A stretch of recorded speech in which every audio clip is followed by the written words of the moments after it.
At this point in your journey towards pole, it's time to start implementing tools that will help you move towards true one-piece flow and manage the transition.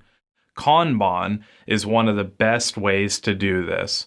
With opportunities identified, the proper structures in place, and cells set up, Kanban is a powerful tool that will not only help you manage the flow of materials and information, but reveal more opportunities too.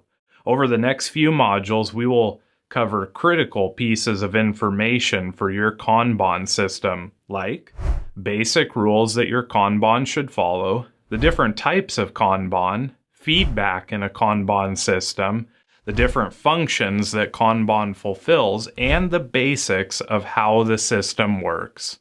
We'll see you in the next few modules.